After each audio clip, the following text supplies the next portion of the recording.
ఏమైంది అన్నా ఎలా ఉంది ఇప్పుడు పరిస్థితి అని మొన్న 4 రోజుల కింద నేను ఒక అన్నని అడిగితే ఏమి మద్యపాన నిషేధం అమ్మా, ఇప్పుడు సర్కారే మద్యం అమ్ముతుంది, అది కూడా సర్కారు ఏది అమ్ముతే అదే కొనాలి అన్నాడు. అదేంటన్నా అంటే ఇప్పుడు కొనాల్సింది వేరే వేరే బ్రాండ్లు ఏం దొరకవమ్మా, ఏదో బూమ్ బూమ్ అంట, స్పెషల్ స్టేటస్ అట, ఇవే దొరుకుతాయి తల్లి అన్నాడు. ఈరోజు ప్రత్యేక హోదా తేవడం కథ ఏమో గాని స్పెషల్ స్టేటస్ అని మందుబాటలైతే వచ్చింది, జగనన్న గారి పుణ్యం. మరి ఇదేనా మాట నిలబెట్టుకోవడం అంటే? ఇప్పుడు కనీసం ఆన్లైన్ సేల్స్ లేవు, ఒక కార్డుతో పేమెంట్ లేదు, మద్యం షాపులో పూర్తి క్యాష్ పేమెంట్లే అంటున్నారు. ఎందుకు అని అడుగుతున్నాం. అంటే రాష్ట్రానికి వచ్చే ట్యాక్సులు రావటం లేదు, కేంద్రానికి వచ్చే ట్యాక్సులు పోవటం లేదు, అయినా కూడా పూర్తి అక్రమమైనా కూడా యథేచ్ఛగా మద్యం అమ్ముకుంటున్నారు. ఏం చేతనైంది? ఈ 10 సంవత్సరాలైంది, 10 సంవత్సరాలైంది మనకు రాష్ట్రం ఏర్పడి. మరి ఈ 10 సంవత్సరాలలో కనీసం ఒక్క అడుగన్నా ముందుకేసావా? ఒక్క అడుగన్నా అభివృద్ధి చెందిందా?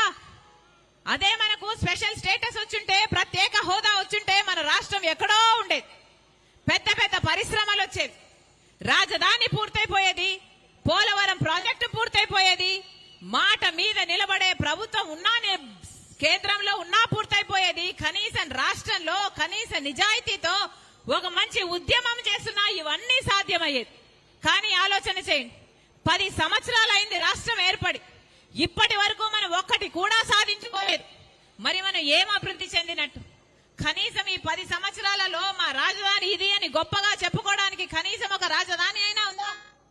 20 లక్షల ఎకరాలకిచ్చే నీళ్లిచ్చే పోలవరం ప్రాజెక్టు పూర్తయిపోతే పెద్ద పెద్ద పరిశ్రమలు రాకపోయినా మన కాళ్ళ మీద మనం నిలబడేవాళ్ళు, మన రైతులు మన కాళ్ళ మీద వాళ్ళు నిలబడేవారు. పోనీ అదైనా అయిందంటే అది కాలేదు. పెద్ద పెద్ద పరిశ్రమలు వస్తే మన బిడ్డలకు ఉద్యోగాలు వస్తాయి కదా అంటే ఒక్కరంటే ఒకరు, అటు చంద్రబాబు గారైనా ఇటు జగనన్న గారైనా ఒక్క నిజమైన ఉద్యమమైనా చేశారా?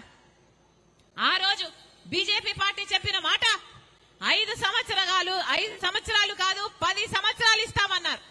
తిరుపతిలో మోడీ గారు అదే పనిగా సభ పెట్టి ఆంధ్ర రాష్ట్ర ప్రజలకు వాగ్దానం చేశాడు, 10 సంవత్సరాలు ప్రత్యేక హోదా ఇస్తామన్నారు. ఆ రోజు చంద్రబాబు గారు అన్న మాట 10 సంవత్సరాలు అయిపోదు 15 సంవత్సరాలు కావాలి అన్నాడు. ఆ తర్వాత 15 సంవత్సరాలు అన్న చంద్రబాబు గారు ముఖ్యమంత్రి అయితే కనీసం ఒక్కసారైనా ప్రత్యేక హోదా కావాలి అని బీజేపీతో కొట్లాడలేకపోయాడు, ఒక్క నిజమైన ఉద్యమం చేయలేకపోయాడు. ఆ రోజుల్లో జగనన్న గారు ప్రతిపక్ష నాయకుడు, ఆ రోజుల్లో జగనన్న గారు చెప్పిన మాట నిరాహార దీక్షలు చేశాడు, ప్రత్యేక హోదా ఎందుకు ఇవ్వడం లేదు, ఎందుకు కొట్లాడటం లేదు అని నిలదీశాడు. ఆ రోజుల్లో జగనన్న గారు చెప్పిన మాట అందరం మూకుమ్మడిగా రాజీనామాలు చేద్దాం, కేంద్ర ప్రభుత్వం ప్రత్యేక హోదా ఎందుకు ఇవ్వదో చూద్దాము అన్నాడు జగనన్న గారు. మరి జగనన్న గారు ముఖ్యమంత్రి అయినాక ప్రత్యేక హోదా కోసము ఎంతమంది రాజీనామాలు చేశారు? మూకుమ్మడిగా ఎంతమంది రాజీనామాలు చేశారు? రాజీనామాలు కాదు కదా, కనీసం ఒక్కసారైనా ప్రత్యేక హోదా కావాలి అని మీరు మోడీ గారిని నిలదీయగలిగారా? ఒక్క నిజమైన ఉద్యమమైనా చేయగలిగారా? మీరా మాట మీద నిలబడేది. రాజశేఖర రెడ్డి గారు మాట తప్పకుండా మడమ తిప్పకుండా పరిపాలన చేశారు, మాట కోసం ప్రాణమైనా ఇచ్చేవాడు రాజశేఖర రెడ్డి గారు.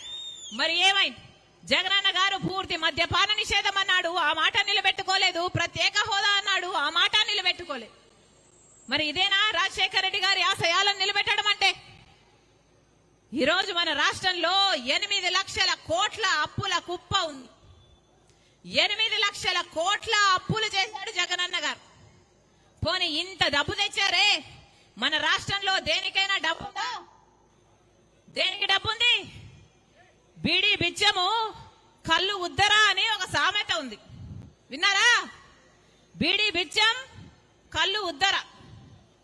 ఈరోజు 8 లక్షల కోట్ల అప్పు తెచ్చారు కానీ దేనికి డబ్బు లేదు. రాజధాని కడదామంటే డబ్బు లేదు, పోలవరం కట్టుకుందామంటే డబ్బు లేదు, పెద్ద పెద్ద పరిశ్రమలు పెట్టుకుందామంటే డబ్బు లేదు, ఆఖరికి రోడ్లు వేసుకుందామంటే డబ్బు లేదు, జీతాలు ఇవ్వాలంటే డబ్బు లేదు, ఫీజు రీయింబర్స్మెంట్ ఇవ్వాలంటే డబ్బు లేదు. ఇదిగో ఇక్కడ అన్నలు ఉన్నారు, వీళ్ళ పెన్షన్ పాలసీ మార్చి వాళ్ళ కడుపులు కొడుతున్నారు, వాళ్ళ జీవితాలను కొడుతున్నారు, వాళ్ళ కుటుంబాలంతా రోడ్ల మీద పడతాయి అని ఎంతమంది ఎంప్లాయీస్ చెప్తున్నారు. సిపిఎస్ వద్దంటున్నారు, ఓపీఎస్ కావాలని